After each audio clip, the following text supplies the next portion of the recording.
우리가 오늘과 내일 읽어가는 에스라서 7장, 8장 이 내용은 에스라의 귀환과 관계된 기록을 남겨줍니다. 우리가 6장까지 읽었던 것은 처음에 고레스 왕이 즉위하면서 이스라엘 백성들을 자기의 땅으로 돌려보내게 하신 사실들과 그 이후에 약 20여 년이 넘는 시간 동안 성전이 건축된 사실들에 관한 기록을 남겨주었습니다. 그들이 처음 귀환하고 나서 약 80여 년이 지나고 난 다음에 두 번째 예루살렘으로 귀환하는 또 사건이 있게 됩니다. 그 기록이 오늘 우리가 읽은 이 7장에 기록됩니다. 이때가 아닥사스다 왕이 다스린 제7년에 두 번째 귀환하는 사건입니다. 그때 가장 중심적인 인물이 에스라라고 하는 사람입니다. 그는 제사장이면서 또 율법 학자인 그런 사람이었다라고 알려주고 있어요. 성전을 건축한 지는 약 58년이라고 하는 시간이 지나게 된 때입니다. 많은 시간이 지나게 됐죠. 하나님께서 에스라를 보내시게 된 의도가 무엇일까? 그것은 이미도 재건된 여호와의 성전을 중심으로 살아가는 귀환한 백성들에게 그들의 내면적인 신앙의 재건을 돕도록 하는 일을 위해서 하나님이 에스라와 또 많은 사람들을 귀환하게 하셨음을 우리는 볼 수 있겠습니다. 옛적에는 외형적인 성전을 짓는 일에 힘을 기울였습니다. 방해에 봉착했습니다. 그러다가 또 하나님께서 선지자들을 보내서 그들을 독려하시죠. 학개 선지자와 스가랴 선지자를 보내 독려하시면서 그들이 하고자 하니까 이방 군주의 마음, 당시에 다리오 왕 그의 마음을 하나님께서 움직여서 고레스 왕이 내렸던 왕의 명령보다도 더 확실하게 이 성전을 완공하도록 도와주는 명령을 내리게 됩니다. 그래서 성전을 건축했지만 외형적으로 보이는 이런 성전 건축이었고 에스라를 하나님께서 다시 귀환하게 하신 데에는 그들의 영적인 신앙의 재건, 하나님의 말씀을 향한 그들의 태도를 바르게 세워가기 위하여서 이렇게 하셨음을 우리는 볼 수 있겠습니다. 본문 7장 1절로부터 5절에는 이 에스라의 족보에 관한 소개를 쭉 해줍니다. 그 족보를 보니까 그의 가장 첫 번째 조상이 누가 되느냐? 아론이었다 이렇게 표현합니다. 아론의 16대 손이다 이렇게 말해줬어요. 5절 끝부분에 가서 보면은 제사장, 대제사장의 가문입니다. 아론의 대제사장 아론의 16대 손이다 이렇게 알려줬습니다. 그리고 귀환하게 될 때 그가 어떠한 인물이었는가 하는 것에 관한 소개를 알려주죠. 6절 에스라가 바벨론에서 올라왔으니 그는 이스라엘의 하나님 여호와께서 주신 모세의 율법에 익숙한 학자로서 그의 하나님 여호와의 도우심을 입음으로 왕에게 구한 것은 다 받는 자였다 이렇게 말합니다. 아주 율법에 익숙한 학자였다라는 말과 또 한 가지는 왕에게 총애를 받는 사람이었다라고 말해줍니다. 옛적에 포로로 끌려갔었던 다니엘 같은 경우도 왕에게 총애를 입었었죠. 하나님을 참으로 경외하는 사람이고 왕의 총애 입었던 사람이었고 에스라도 본래는 포로민처럼 그곳에 끌려갔던 인물인데 에스라도 하나님을 참으로 경외하는 사람이었고 특별히 모세 율법에 아주 능통한 그런 사람이었다고 이야기합니다. 그리고 그 또한 역시 왕의 총애를 받았던 그런 인물임을 우리가 소개받게 돼요. 아닥사스다 왕이 당시에 다스리고 있을 때 제 통치 7년에 이스라엘 자손 그리고 제사장들, 레위 사람들, 노래하는 사람들, 문지기들, 느디님 사람들, 성전에서 막일하는 사람들입니다. 이방 출신의 사람들이다 소개를 드렸었어요. 느디님 사람들 중에 몇 사람이 예루살렘으로 올라올 때 에스라가 함께 하였다. 몇 사람이라 그러니까 여러분 혹시나 몇몇 사람들인 줄로 알고 하시면 안 돼요. 많은 사람들이 귀환한 것입니다. 그들이 귀환할 때 함께했던 그런 인물임을 알려주고요. 이 에스라의 결심이 무엇이었는가를 소개해 주기를 10절에 가서 보면요. 에스라가 여호와의 율법을 연구하여 준행하며 율례와 규례를 이스라엘에게 가르치기로 결심하였었더라. 그가 이렇게 결심하게 된 것은 이미 오래전에 이 했었던 일임을 말해주고 있습니다. 연구하는 일뿐만 아니라 준행한다. 이 말은 그 말씀을 먼저 순종한다라는 말이죠. 그리고 그 말씀을 가르치기로 결심하였었다. 에스라의 분명한 결심은 내가 이 하나님의 말씀을 먹고 살고 이 말씀으로 가르치는 것을 내 생의 본분으로 삼겠다 결심한 것입니다. 옛적에 다니엘이 포로민으로 바벨론 궁정에 끌려가서 그곳에서 교육받을 때도 자신이 하나님 앞에서 자신을 더럽히지 않기 위해서 뜻을 정했다. 이것을 우리가 살펴봤죠. 하나님께서 그를 끊임없이 도우셔서 이방 군주에게 아주 청애를 받는 사람이 되게 했고 이방 군주로 하여금 하나님을 두려워하게 하는 그런 놀라운 일을 하나님께서 베풀어 주셨던 것을 우리는 기억합니다. 그와 비슷한 것입니다. 에스라가 자기가 하나님 앞에 일생 다하도록 결심한 것, 하나님 앞에 자기의 뜻을 정한 것, 그것은 하나님 말씀을 끊임없이 연구하는 일, 그 말씀을 준행하고자 하는 일과 그 말씀을 가르쳐서 하나님의 백성들이 그 말씀을 따라 살아가도록 하는 일에 그는 헌신을 결심한 것입니다.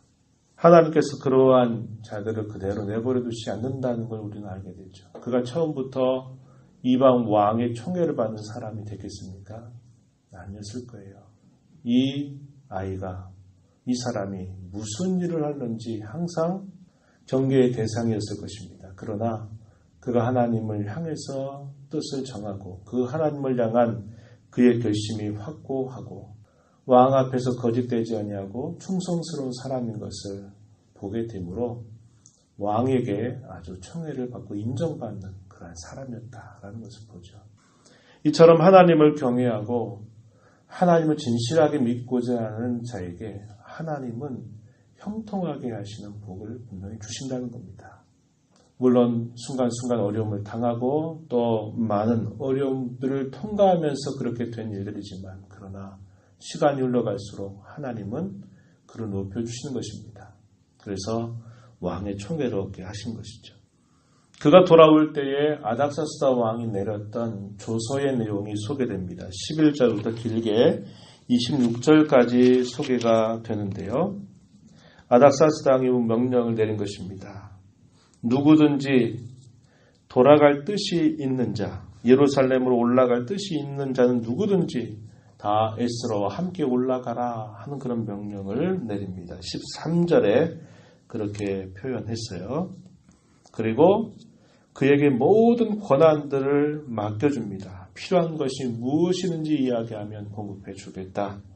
이렇게 말하고 하나님께 드릴 그런 재물들이 필요하면 그것들도 다 공급해주고 필요한 대로 다 쓰도록 해줄 것이다 라고 말하고 또 19절에 보면 성전에서 섬기는 일을 위하여 내게 준 그릇을 예루살렘 하나님 앞에 드려라 이렇게 말해서 모든 것을 하나님께로 돌리는 일에 아주 큰 협조를 하게 됩니다.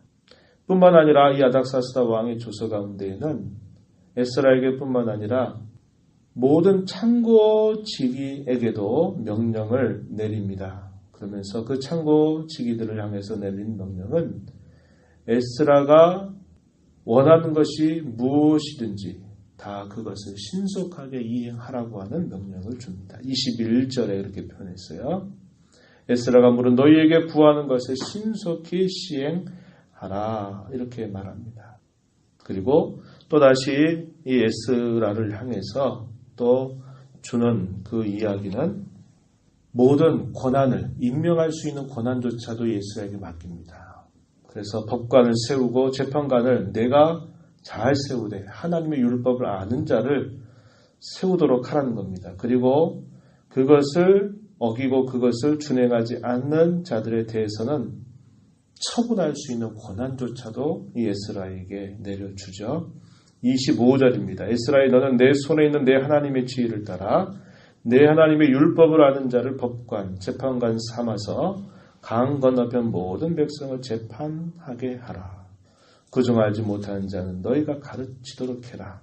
그리고 26절에 하나님의 명령과 왕의 명령을 준행하지 아니하는 자는 그 죄를 정하여 죽이거나 귀양 보내거나 가산을 몰수하거나 감옥에 가두어라. 이렇게까지 말하면서 전권을 이 에스라에게 넘겨준 것입니다.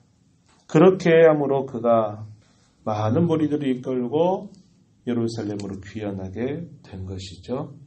그것을 살펴본 에스라는 이 모든 일을 하나님이 행하셨음을 기억하면서 하나님께 찬송드리게 됩니다. 이것이 27절과 8절 두 절에 소개되는데 하나님을 향해서 찬송하는 그 내용이 어떤 내용이냐.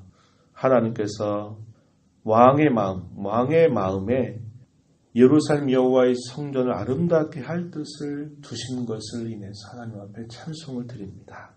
이방 군주의 마음을 하나님이 움직여서 여호와의 성전을 아름답게 하고자 하는 마음을 갖고 누구든지 필요한 대로 가고 싶어하는 대로 다 가도록 하라고 하는 명령을 내리죠. 이것이 하나님이 행하신 일임을 생각하면서 하나님께 영광을 돌리고요. 또한 왕과 그의 모든 보좌관들과 모든 권세에 있는 지도자들 앞에서 은혜를 얻게 하신 그것도 역시 하나님께서 행하신 일임을 기억하면서 찬송을 드립니다. 28절 앞부분이요. 그리고 28절 뒷부분에 보면 여호와의 손이 자신의 위에 있음으로 힘을 얻어서 이스라엘 종 우두머리들을 모아 함께 올라오게 하신 그 사실로 인하여 하나님께 찬송을 드리는 그런 모습을 표현해 주고 있다라고 하는 것입니다. 하나님께서 그 백성들을 언제나 인도하심을 보죠. 오늘 우리가 읽는 이 7장의 내용에서 하나님이 어떻게 하시는가 하는 표현을 우리가 몇 곳에서 발견하는데 6절 중간에 보면 여호와의 도우심을 입음으로 왕에게 구한 것은 다 받는 자다. 여호와의 도우심을 입는다 표현했죠. 9절 가서 보면요. 하나님의 선한 손에 도우심을 입어 5째 달 초하루 예루살렘에 이르렀다. 4개월 동안 거침없이 바벨론에서 예루살렘으로 옮겨왔다 할 때도 역시 하나님의 선한 손의 도우심을 통해서 이렇게 했다 표현했습니다. 그리고 에스라가 하나님 앞에 찬송하는 그 고백 가운데에서도 28절 마지막 절에 중간에 보니까 내 하나님 여호와의 손이 내 위에 있으므로 내가 힘을 얻었다. 하나님의 손, 선하신 도우심, 그분의 선한 손길, 하나님의 선한 손의 인도하심을 그가 여러 차례 표현하면서 하나님이 이렇게 하셨다고 이야기해 줍니다.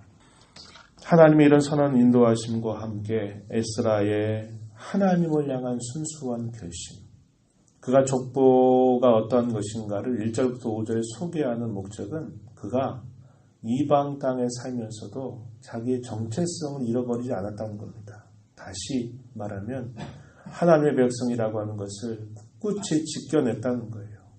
이방의 종교의 오염에 들지 않았고 이방 종교의 관습에 젖어서 하나님을 저버리는 일이 아니라 오히려 하나님을 향해서 나는 주의 말씀을 위하여 내 평생을 살겠다고 결심했던 그의 선한 그런 결심에 하나님께서 그의 모든 삶을 형통하게 해주셨다는 것을 우리는 알게 되는 것이죠. 우리가 이 땅에 살아가면서 하나님을 향해서 선한 마음을 갖고 사는 것이 참 중요합니다. 당연한 일이지만 너무나 많은 사람들이 이 사실들을 외면하고 살기 때문에 이 당연한 일을 결심하는 것조차도 대단히 크고 중요한 일이 되는 것이죠. 하나님께서 우리를 구원하신 그 은혜와 사랑을 기억하면서 하나님만을 섬기기로 다짐하고 이 세상에 물들지 않고 거룩한 삶을 살아가기를 언제나 다짐하는 사람에게 하나님은 끊임없이 그분의 선한 손에 도우심을 통해서 그의 걸음 인도에 가심을 우리는 배우게 되는 것입니다. 우리 남은 생애 동안 그러한 삶을 주 앞에 살아가는 모두가 되기를 축복합니다. 하나님 아버지 감사합니다. 복된 주일 새벽을 또 저희에게 허락하셔서 오늘도 주께로부터 받을 은혜를 기대하며 주 앞에 서게 하시니 감사합니다. 우리 연약함과 허물에도 불구하고 끊임없이 우리를 선한 손에 도우심으로 인도해 주시는 하나님의 은혜로 또 복된 주일을 맞았사오니 오늘 주 안에서 온전히 예배하며 기뻐하며 우리 모든 수고와 봉사를 통해서 하나님께 영광이 되게 하시고 우리에게는 주님이 주신 참된 안식과 즐거움이 가득한 날이 되도록 인도하여 주시옵소서. 하나님 아버지, 하나님의 말씀을 연구하고 그 말씀을 준행하며 그 말씀을 가르치기로 결심하였던 에스라를 하나님 이방의 군주들 앞에서 높이셨고 그로 하여금 많은 백성들과 더불어 하나님의 선전을 더 아름답게 하기 위하여 또 그들의 신앙의 진정한 부흥을 위해서 하나님의 선한 손으로 도우시던 것을 우리는 살펴보았습니다. 저희들 남은 생애를 살아가는 동안 우리를 부르신 하나님의 구원의 은혜를 생각하면서 하나님의 뜻을 언제나 우리 마음속에 품고 살아가는 복된 성도들이 다 되도록 인도하셔서 주께서 이 땅에서 주시는 그런 형통의 복도 함께 누려가는 저희들이 되게 하여 주옵소서. 은혜의 보좌 앞에 나와 간구하는 심령들 용납하시고 기도 가운데 하나님의 음성을 듣게 하시고 순종케 하여 주옵소서. 예수님 이름으로 기도하옵나이다. 아멘.